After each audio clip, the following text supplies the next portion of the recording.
Welcome back to CBS Saturday Morning. We begin this half hour with a roundup out west. The federal government is corralling some of the 82,000 wild horses living on public lands in 10 western states. While it might conjure up thoughts of the Old West, it is the modern technology the government is using that is controversial. Joy Benedict has the story. It is a calm that's blanketed this hillside since the West was won. But just after dawn on this summer day in the high desert of Northern California, it was the hum of machine that sliced through the silence. On the range, this is the sound of controversy for man and Mustang. Some horses here in Twin Peaks were raised on the range for the U.S. Cavalry.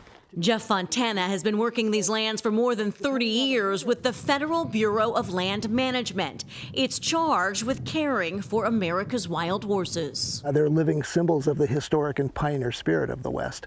But with an estimated 82,000 of them running free in 10 states, this year alone, the Bureau, known as BLM, is tasked with slimming the herds by 20,000 horses and burros. We've been using helicopters for most of the program. And really, helicopters are a safe and efficient way to move large numbers of animals across a landscape. As the chopper descends on a group of horses, it pushes in, pulls back, pushes in again, eventually corralling them into a trap. But how dangerous is this for them? Well, injuries occur. You know, we're talking about wild horses, wild animals that have never been around humans. But our track record is really good in this program. Injuries resulting in death from our gather activities are less than 1/2%.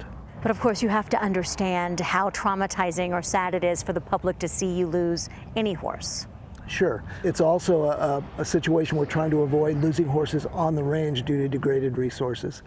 And while it's hard to imagine the overpopulation of anything out here, that's what the BLM says is happening. We try and keep the herd at the right size, or else we're going to have animals that don't have food to eat or water to drink.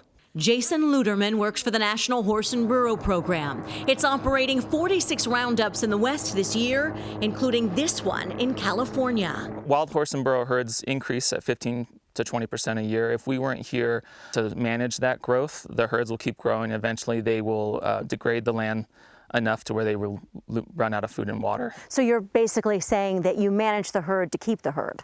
That's exactly right. Yep. Our goal is to manage healthy herds on healthy public lands. And so the way we can do that is to make sure that there's enough resources out here for those animals to survive. The BLM manages 26.9 million acres of land, established in the 1940s to oversee and preserve federal lands and lease them for lucrative livestock grazing. But when wild Mustangs started being hunted, Congress passed the Wild Free-Roaming Horses and Burro Act in 1971 to protect them and the land they live on. The charge of the government, the BLM, is to humanely manage, and there's nothing humane about what's going on. Congresswoman Dina Titus, a Democrat from Nevada, has initiated a formal review of what the BLM is doing.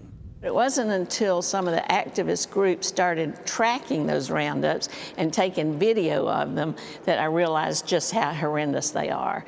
They use helicopters, they run horses down. She also introduced a bill to ground the choppers, which last year were used in roundups where 25 horses died. She says there may be a more humane method. They charge a high rate. I say if you don't use helicopters, you can hire a cowboy. So save a horse and hire a cowboy. They know how to round up horses, and I'm sure it's more humane than this.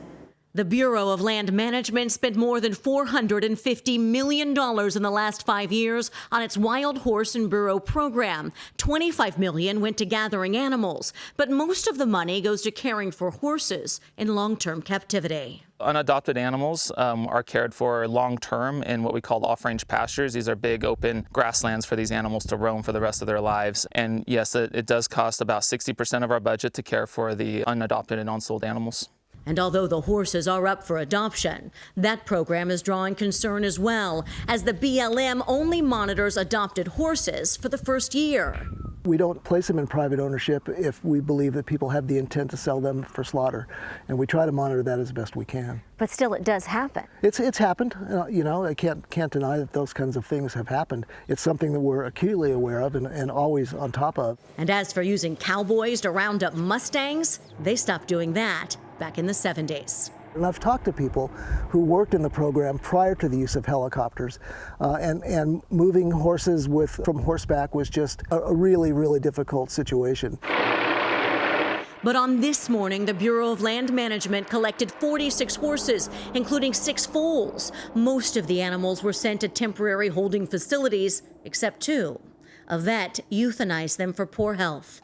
And although a handful of these horses will receive birth control and be released, the rest will now live a domestic life off the range and away from the land that once made them wild and free. For CBS Saturday Morning, Joy Benedict on the Twin Peaks Range in Lassen County, California. Such beautiful animals. They really are. Yeah, majestic. It's been an issue for a long time, and nobody's been able to figure out the one solution that works for everything. There's no easy answer, but when you do hear about managing the herd to keep the herd, it goes a long way in talking about the challenges that they're facing. Yeah. All righty.